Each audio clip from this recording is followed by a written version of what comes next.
Bupati Lombok Timur.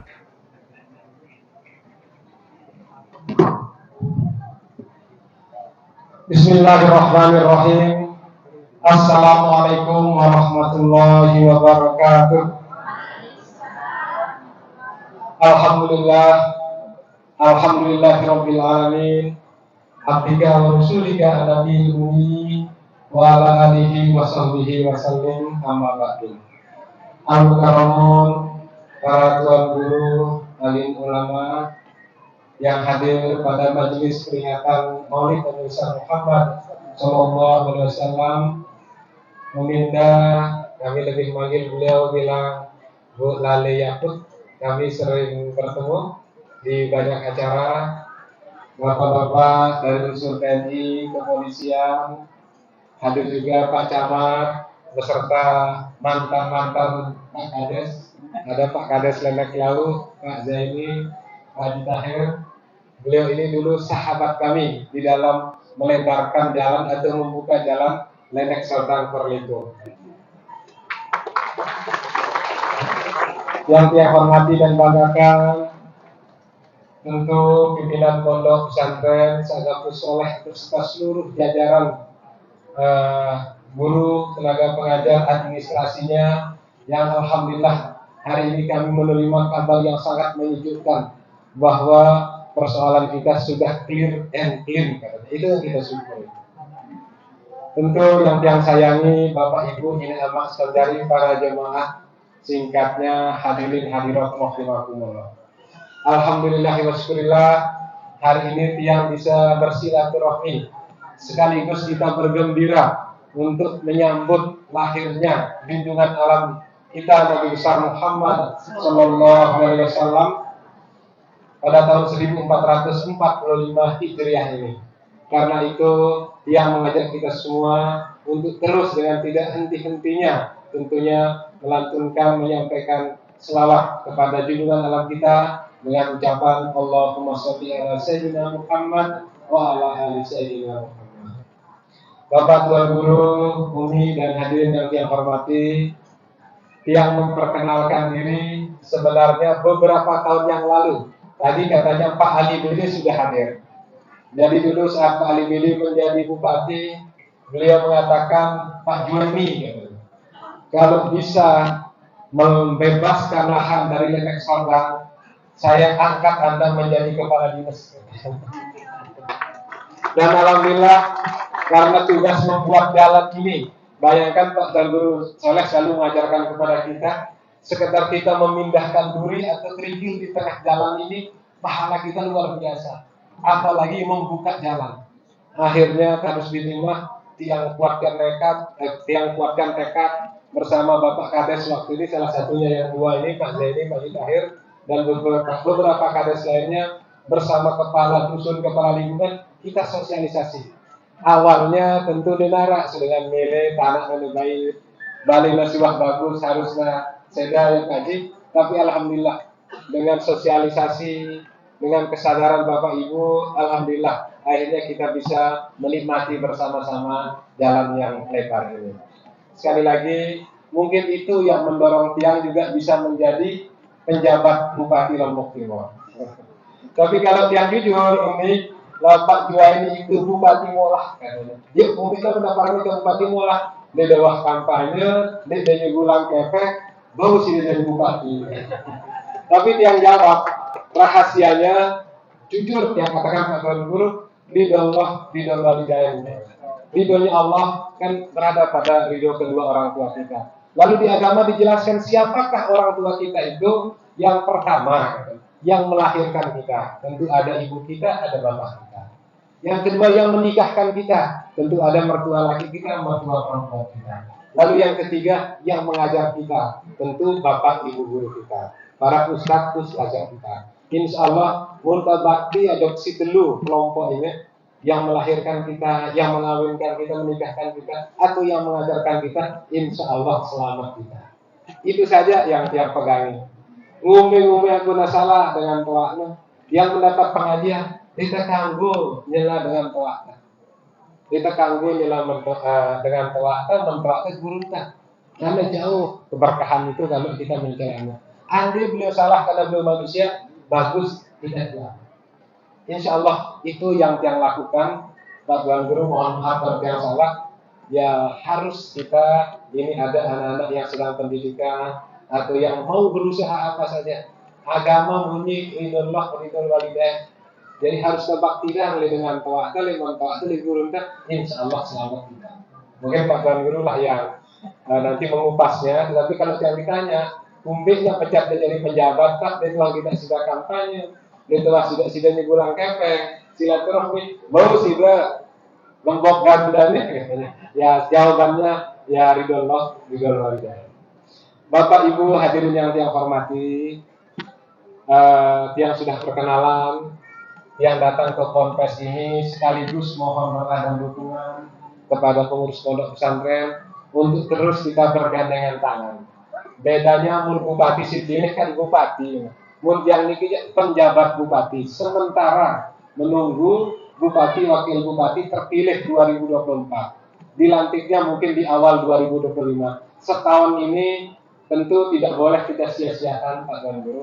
Kita harus pastikan pembangunan berjalan, pendidikan berjalan, kesehatan berjalan, tentu tanpa kita bergandengan tangan dengan pondok pesantren kita, dengan seluruh masyarakat kita, maka tugas ini tidak mungkin bisa kita emban dengan baik. Karena itu, apalagi pengurus pondok ini sebelum dia menjadi penjabat pun, Pak Jai ini sering bersama-sama ke rumah, apa masalah kita selesaikan secara baik-baik. Lebih-lebih nengka lu injuk kipas nih. Ada daerah di Bubuk sudah tidak tahan panas. Kalau kita bandingkan kondisi kita bulan September atau Oktober tahun 2022 dengan September dan Oktober 2023 ini, kenaikan suhunya itu 3 sampai 5 derajat. Ini yang namanya El Nino. El Nino ini tadi Pak pimpinan Konfes mengatakan, apalagi tali pondok yang berumah tangga doang ibarat sendok dengan garpu, baudang kita berempok. Alam ini juga sedang berempok antara laut dengan atmosfer di langit. Karena dia berempok, akhirnya awan yang mestinya akan menjadi hujan jauhnya jauh Australia. Karena kita ini berbatasan dengan Samudra Pasifik, efek Samudra Pasifik ini seluruh wilayah Indonesia mengalami kenaikan suhu. Apa akibat kenaikan suhu di samping agak gerah kita nih Pak Tuan Guru, Ampuru, air kita juga sudah mulai terbatas. Air sumur kita mulai mengering. Sumber-sumber mata air kita mulai berkurang. Karena itu tolong hemat menggunakan air. Gunakan air secukupnya. Jadi menara air kira-kira kurang bermanfaat, tolong simpan air ini. Karena dalam beberapa bulan menurut BMKG, data pemerintah yang resmi, masih 2-3 bulan kita menghadapi yang namanya El Nino. El Nino ini diambil dari bahasa Spanyol. El Nino berbahasa Spanyol artinya anak. Anak yang sedang demam. Anak yang sedang demam atau panas, suhunya meningkat. Karena itu tolong hemat air. Jadi mulai biasa arah ikut bolang-bolang itu tolong untuk dihemat. Yang kedua yang akan kita rasakan adalah karena air kurang, bisa jadi hati-hati di sektor pertanian. Jadi lihat cuaca dulu, aden dulu udah nanam padi misalnya, karena padi itu membutuhkan air yang banyak. Alhamdulillah untuk beras, lebih-lebih beras kita di Bulog masih aman. Ada juga sudah mulai jalan ya Pak Camat, sudah ada bantuan beras untuk orang miskin 10 kilo per bulan sampai bulan Desember. Insya Allah tetap kita laksanakan. Ada operasi pasar untuk mengendalikan harga beras. Jadi ini amat penjari mulut pegawai, tolong jangan atau hindari mubazir, karena memang bahan pangan kita juga sudah mulai menipis. Dari secara data ini amat penjari, orang Lombok kita di Lombok ini pengkonsumsi beras tertinggi di Indonesia. Rata-rata kita di Lombok ini 1 orang per tahun menghabiskan beras 121 kg per orang per tahun. Itu data dari BPS. Jadi modal beras kasih kilo enggak telu-jelo tak orang ya per orang. Kalau di nasional itu 115 kilo per orang per tahun. Kalau di Malaysia hanya 80, di Thailand hanya 76. Jadi mau yang beras daripada mubazir Pak Tuan Guru ke pegawai tamulit secukupnya. Atau munara nasi atau beras jangan kita sia-siakan, mari kita konsumsi sebaik-baiknya dalam rangka menghadapi yang namanya El Nino ini. Bapak Tuan Guru, hadirin dan para jemaah yang saya hormati, terakhir yang ingin mengingatkan kepada kita semua, kami sering bersama Lali Yakut, Ibu Lali Yakut juga membahas soal stunting. Apakah stunting ini masuk ibadah atau tidak? Kadang-kadang ada masyarakat kita usil. Mohon Pak Tuan Guru Soleh meluruskan tiang kalau tiang salah. Kalau kita lihat, kita perhatikan surat An-Nisa ayat 9. Ada dua yang kita diingatkan oleh Tuhan. Yang pertama itu adalah khawatir, parah untuk meninggalkan generasi yang lemah, zuriatan di'afar. Ya Pak Tuan Guru nih. Nah tentu dengan apa kita menghadapinya?